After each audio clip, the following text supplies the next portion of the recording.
All right. All right. Transistor has been conquered. Um, this has been a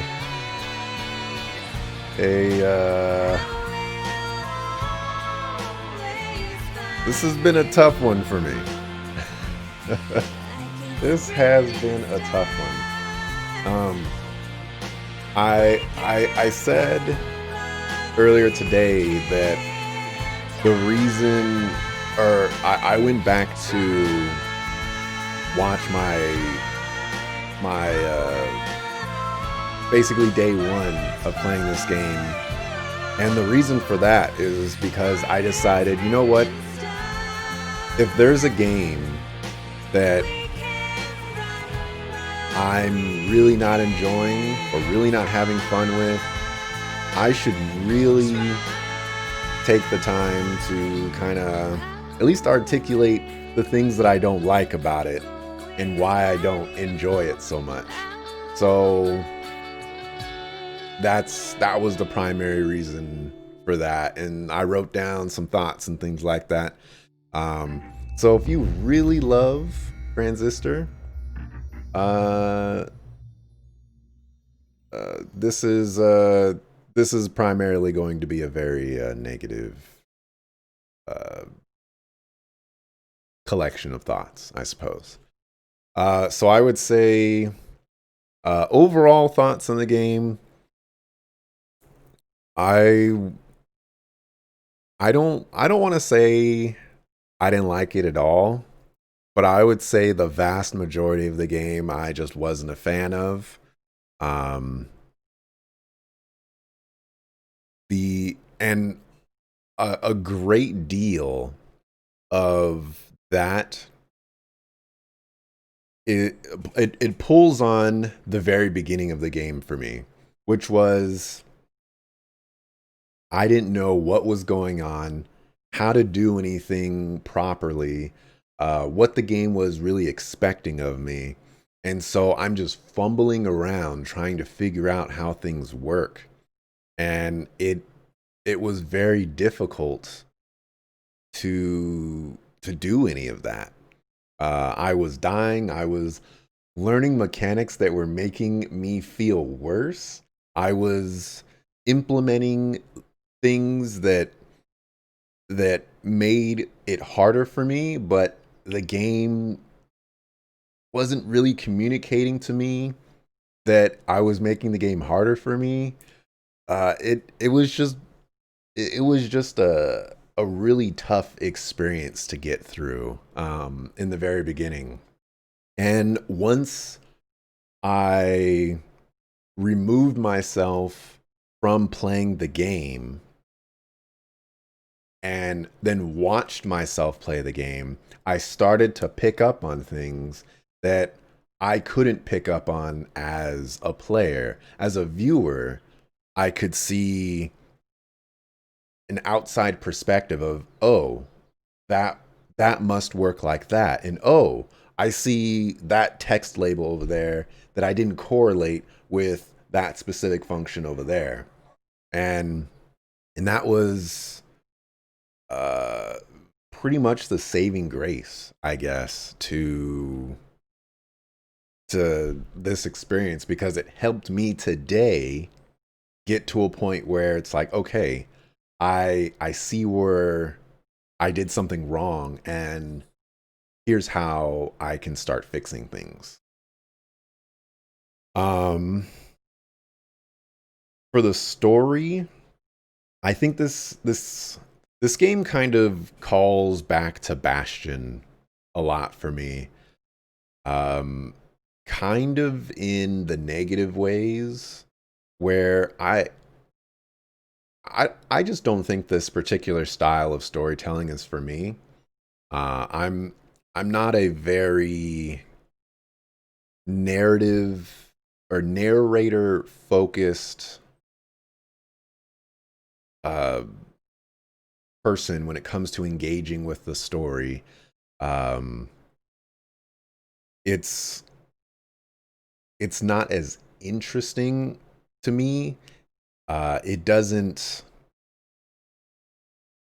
it doesn't it doesn't bring what I want. I want like an arcing, narrative. I play JRPGs all the time. So, I'm looking for I'm just a poor little farm boy to oh man, I am uh dethroning Prince Humperdinck, I want I want that kind of progression. And this story kind of made it very difficult to pick up on details or really feel engaged with what's actually happening because it's just these tiny little lines here and there that you have to pay attention to them, but also have to understand the context to them, and then you also have to go back and remember those in relation to other lines that just seem kind of random. But as far as I can tell, the story is about a collection of people who are running a city, and I guess they develop something called the process. But I don't know if they got the transistor beforehand or after, or if they developed the transistor to control the process.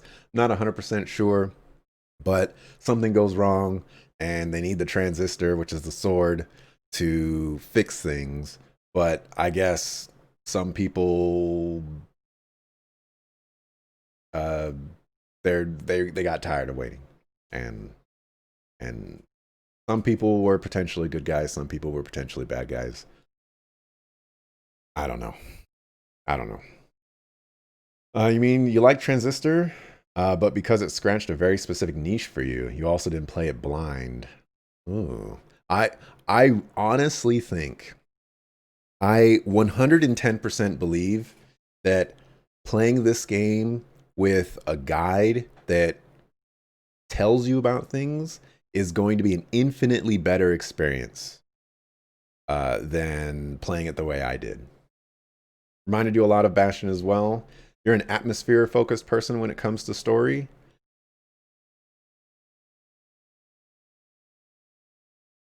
I don't know the best way for me to reply to that because I think this game does have a bit of atmosphere, I suppose.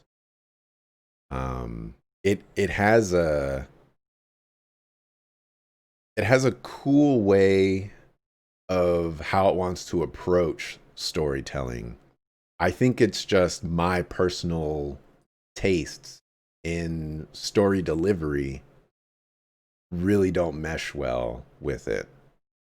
Um, I think it's very cool to get one specific person's perspective on things and their commentary as the game is being played. And then you have other characters sprinkle in here and there. But I I don't know. I guess I just want a little bit more. I want more interaction, I suppose. And there was essentially no interaction in this game, which actually made me remember to add this because, that's very important. So I'm just gonna basically skip like everything in the story. I didn't really like the story. I didn't like the way the story was presented. Uh, there, there you go.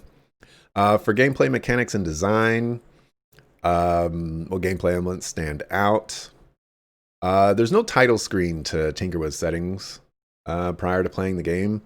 Um, this is just one of those simple things that I really think all games should do, whether they're indie or not. I want a title screen. I want to be able to load a save.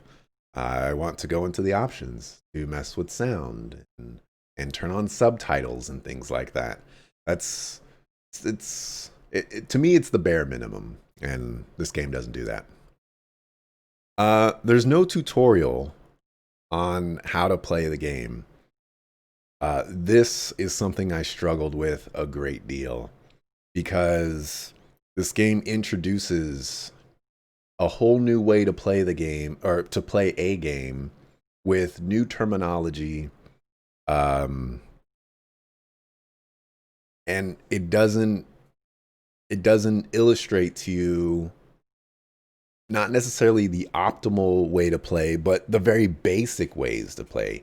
You actually have to go through and experiment to find what you what works for you, and what works for you is probably not going to work for the game, and so you have to continually do that. And that process at the very beginning of the game really turned me away, because it was kind of overwhelming to deal with that. And a tutorial would have helped that inc- inc- just so much. To go in there and be like, hey, all right, so you're in combat now. Your enemies are called a process, okay? And your ability down here, this is your bar, what you use to attack. Use this ability to do that. You'll stun this guy. Like, I know tutorials can be very uh, obnoxious because they're giving away information that's very obvious. There was nothing obvious about this game for me. I had to basically dig and try at every facet to learn something that was going to benefit me in in progressing, and that was very difficult. There's no clear indication of what your abilities actually do, accomplish, or function. This is especially true at the very beginning of the game. Um, yeah, I had a really hard time. Like, yeah, I have this ability called Crash or something like that. Um, it's a melee attack. So okay, it does that. Apparently, it pushes a little bit. Apparently, it stuns.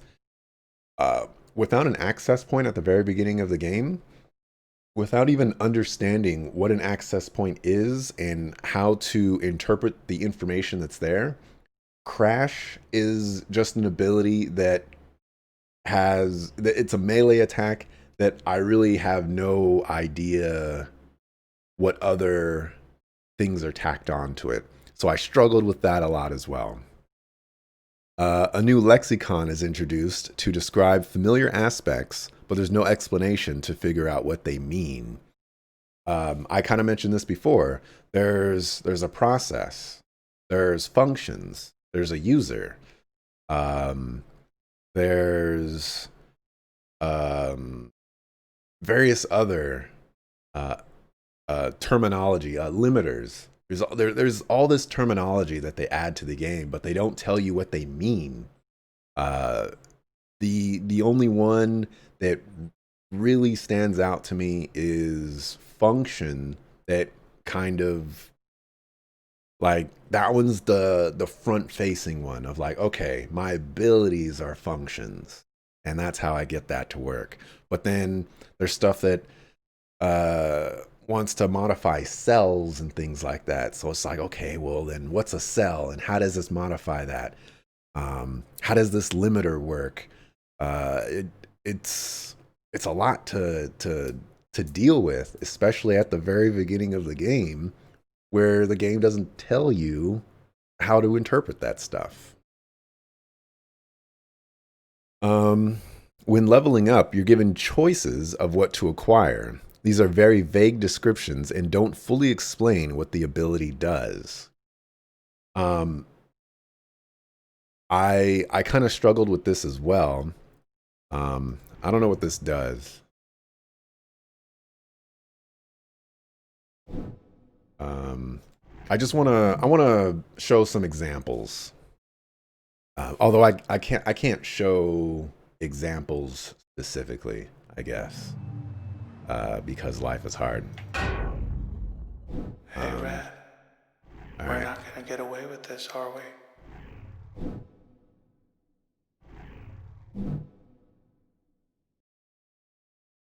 I think I don't think it's gonna work, but whatever.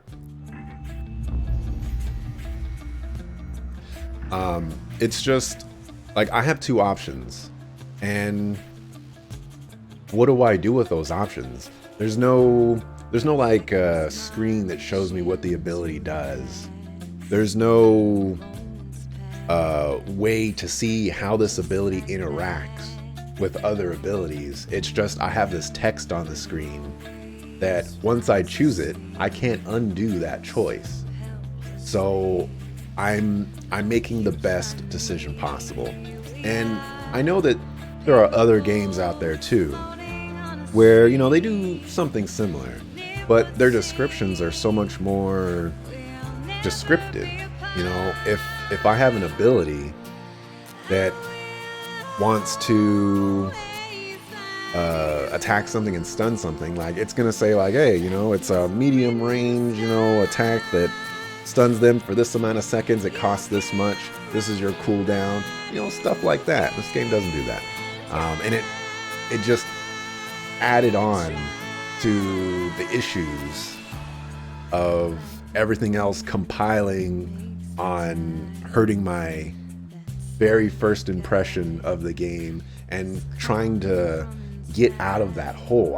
I was stuck in that hole for a very long time. You can't go back and undo the option once you've chosen it, so in essence you're blindly choosing something and hoping it's good. You can't see cooldown, duration, damage, etc. You can't see the memory cost. It's just a vague description. I basically talked about that. There's no menu that allows you to look at your abilities, read lore, or change loadouts without visiting an access point. These points are essentially save points. This was also really obnoxious to me because, again, at the very beginning of the game, I want to read things. I want to see how things interact with other things, and I wasn't able to do that. I had to wait for basically save points to do that. I just, like, if I were to think of an example, what if you were playing an RPG and you're in a dungeon and you can't go into your menu to rearrange your party members, to change out equipment, to change your spells, to read what your spells do when you leveled up, to see how they interact with other spells. Like, just think if you couldn't do any of your standard menu stuff in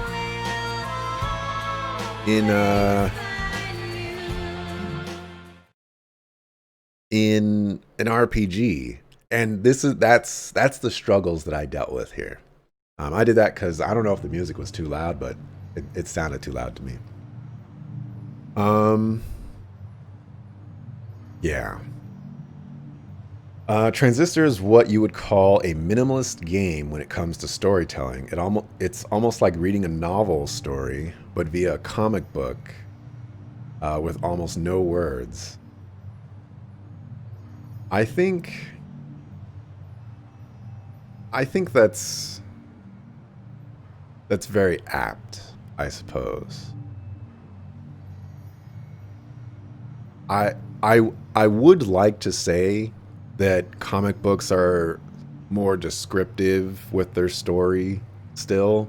I think this one is minimalist to a fault for me. What else do I have? Swapping out abilities requires you to select the ability you want to unequip, choose remove installed, then select the ability you want to use, choose select function, select or click on the open ability slot, and then selecting install. This is a very convoluted way to just choose what abilities you want to use. At the very beginning, I was trying to drag abilities because you can drag abilities around, and that wasn't working. I would love to see a dragging of abilities to go into certain slots. I think that would work out really well. At the very least, uh, a specific menu where I can select abilities and then select the slot that it goes in without having to back out to select more abilities to then go back into that same menu. I think everything could have been condensed into one menu there, and it would have helped out tremendously.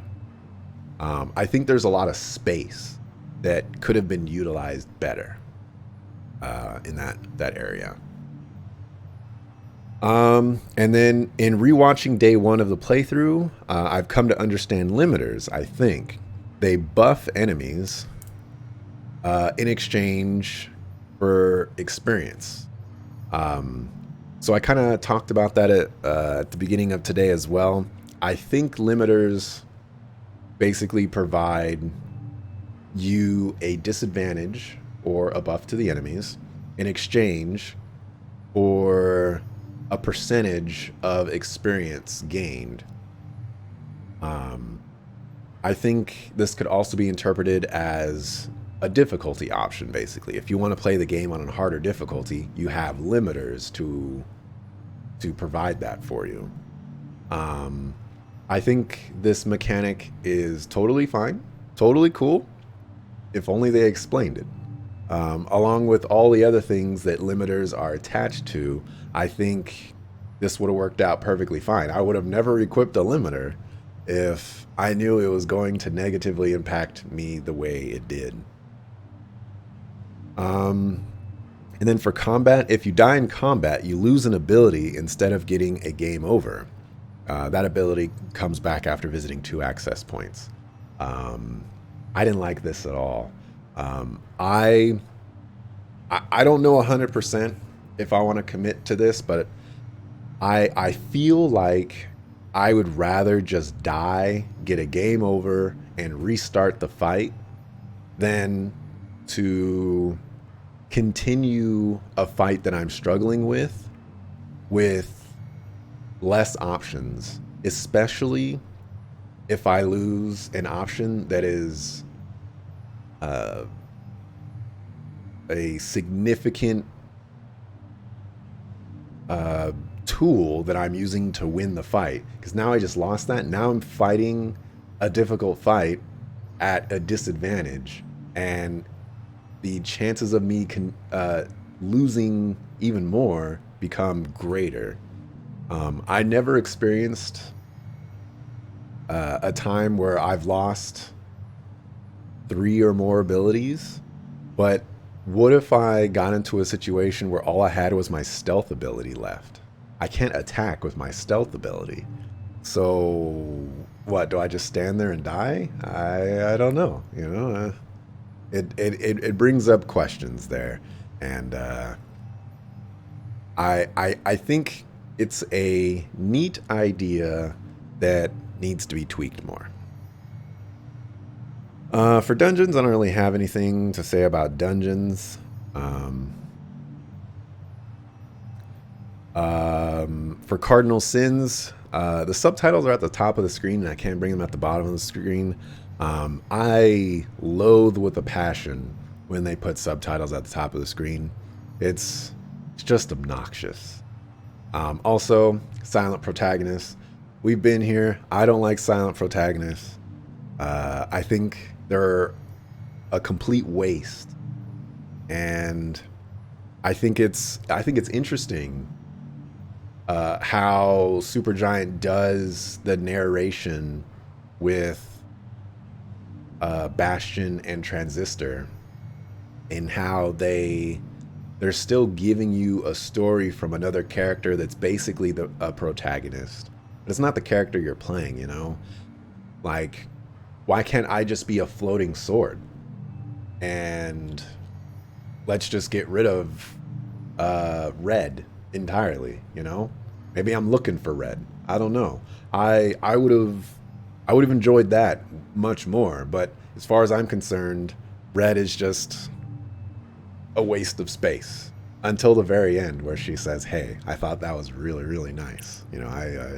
I dug that a lot, but it wasn't worth the experience. I'm gonna press Alt Tab. Hey, Red. and We're not gonna get away with this, are we? redo that. Um, but thou must like silent protagonists. Sometimes I feel like I'm the only person in the world that doesn't like silent protagonists, just for how much support I see for silent protagonists. It's a lot. For sound, for music, I think the music was pretty solid. Um, I don't have any negative things to say about the music, other than some of it was kind of low. I like the little like title screen music, the now title screen music. I like that one. Um, I would have to go back and listen to my playthrough a couple of times, maybe even the soundtrack to really get a grasp on if I like the music a lot or it's just okay. I like the voice acting. I think the voice acting in this game was pretty nice. I think the volume of the voice acting could have been elevated a little bit more for me, but that could have just been my sound setup. Who knows? For graphics, I like the art style. It has a really good painted feel to it, but like a futuristic look to it. It's really nice. I also like that the sword glows every time it talks. It's super cool. Um, Replay value. Um, I judge my replay value if I'm gonna get additional story or, or basically um, does the game offer additional story content in a second playthrough to warrant playing the game again?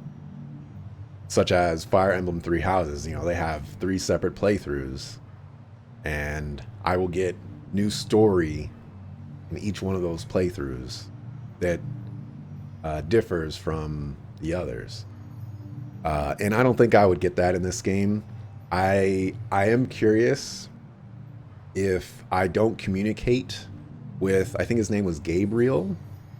Um, Maybe not. If I don't communicate with the two guys in the laboratory room, I am wondering if they're alive when I get there, and maybe I have to fight them or something like that. I think that would be kind of interesting, but I don't think it's worth playing this game a second time. Uh, Certainly not for me personally, but according to my criteria, I don't think playing it a second time is going to offer me anything new. So the last section, if the developer is watching, this game was a miss for me. In its entirety, basically. I don't think any of my feedback will ever make it into the final product because this game is several years old by this point. But I really do feel like if I were to recommend this game to somebody, I would recommend that they don't play it blind. I don't see any value in playing this game blind. And I think that's a very big concern for a game that you could arguably say is narrative focused. Um, I feel like the appeal, the draw to this game is the narrative. I think the narrative and the storytelling aspect to it. I don't think the gameplay is really what draws people to this game. It could be, but I see the advertisement being narrative focused, story focused. Um, so